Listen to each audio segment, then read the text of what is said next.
Coming up on this edition of the newsfeed, hear about the latest parking policy on Virginia Tech's campus and a new transit program that's in the works. Plus, an inside look at a key Virginia industry and how Virginia Tech researchers are leading the charge. And a program a year in the making is implemented to increase safety for students. Those stories and more are just ahead. Roll A, take A.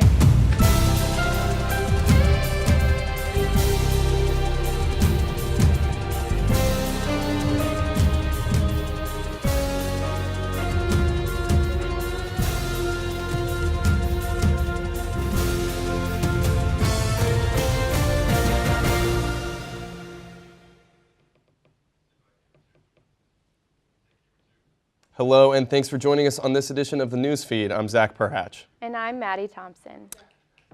As summer came to an end, Virginia Tech students learned that the university would implement different parking policies than years past. Beginning this fall semester, the university requires students to have a special parking permit to park in the garage and lots on Perry Street. The change in policy stems from plans for the upcoming multimodal transit facility. This facility will include a new bus loop and a bike sharing program that encourages students to use alternative forms of transportation.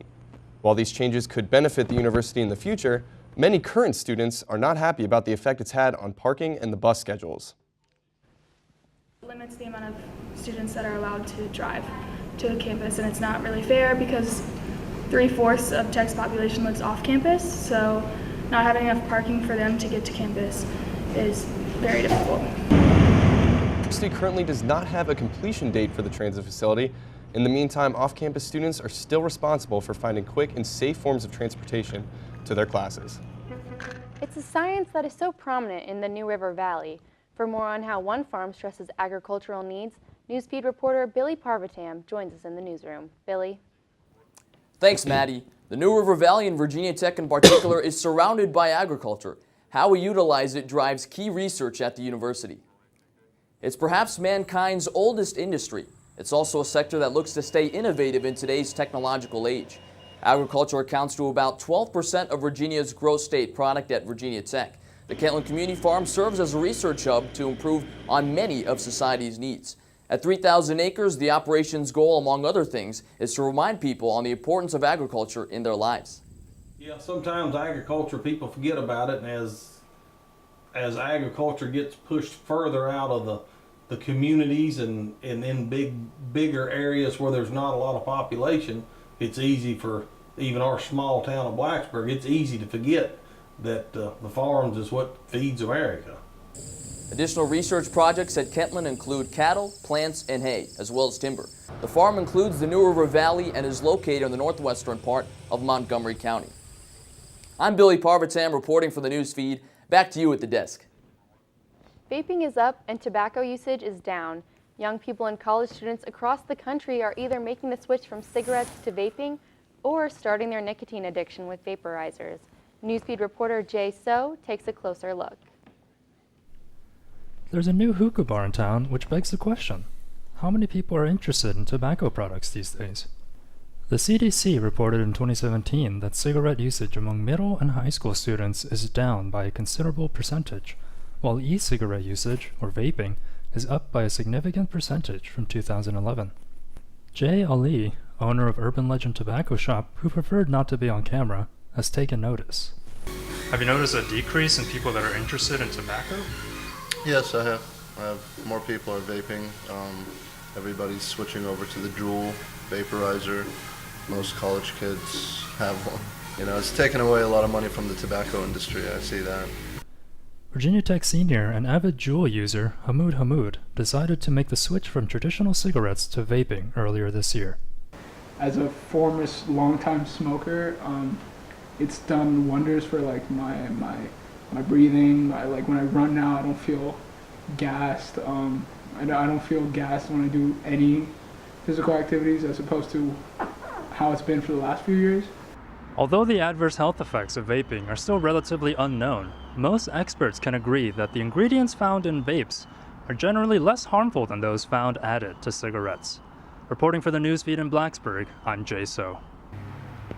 STI rates in the U.S. have reached record highs. According to the CDC, around 2.3 million STI cases go undiagnosed each year.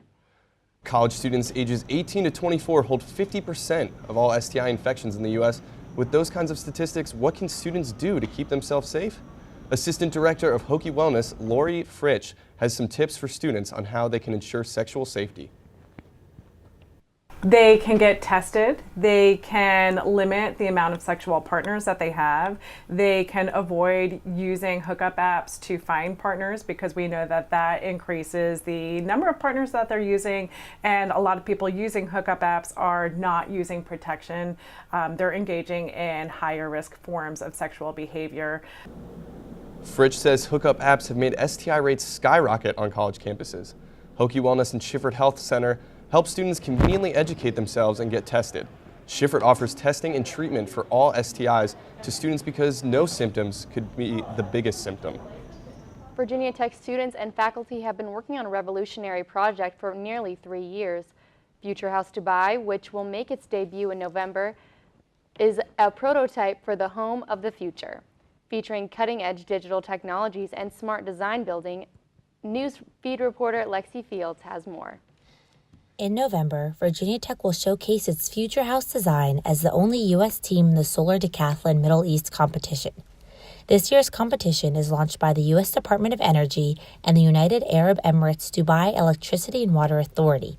Throughout the 10-day competition, teams must prove that their homes exceed criteria ranging from the architectural design, electrical, mechanical, and plumbing systems to how well they generate the energy needed to complete everyday tasks. It's been really cool to see people whose majors are, electrical engineering actually getting to do the wiring of the house. People who are mechanical engineering actually getting to do the plumbing systems. As an architecture student, I've gotten to actually understand, how you build a wall. The team has unveiled a project in 4 phases, starting with a kitchen in 2015, the bathroom and living room in 2016, and to finish out the project, the bedroom and home office in 2017.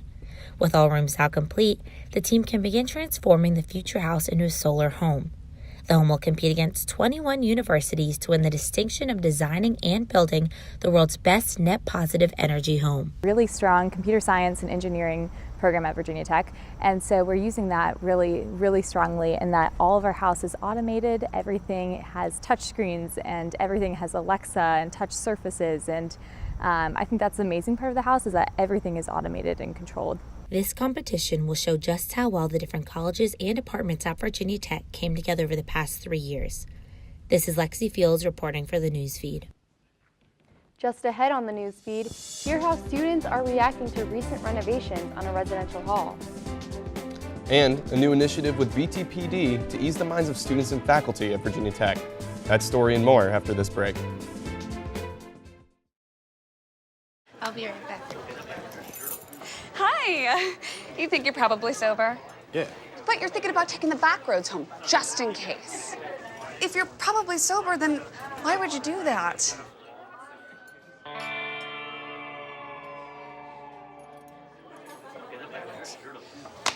Good choice. Probably okay isn't okay. If you see a warning sign, stop and call a cab, a car, or a friend. That's a full glass of wine. I'll be chatting you later.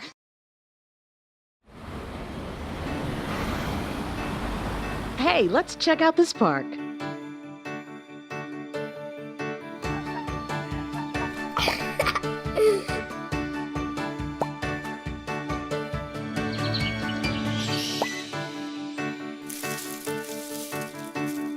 Oh, wow, that's really cool. To find a great local park or forest near you, go to discovertheforest.org.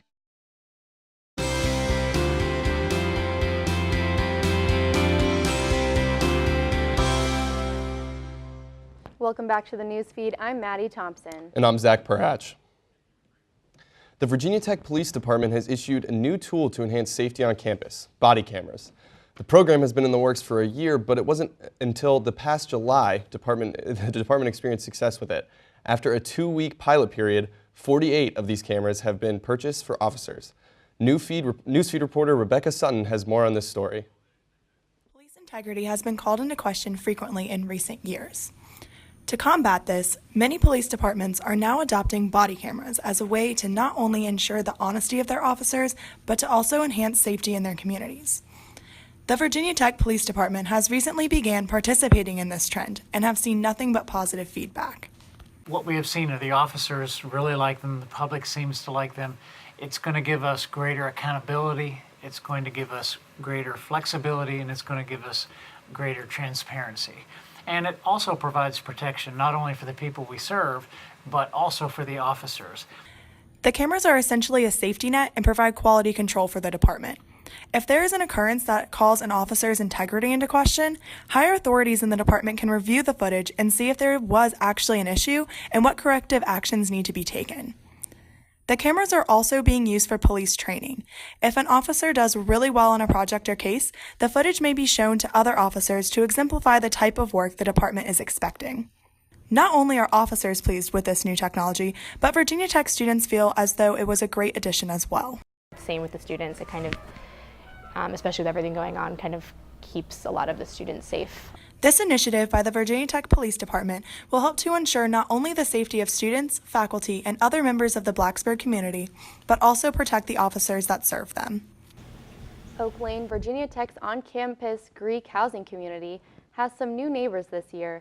Transfer students at Virginia Tech have been offered the, quote, transfer experience by living in converted fraternity homes.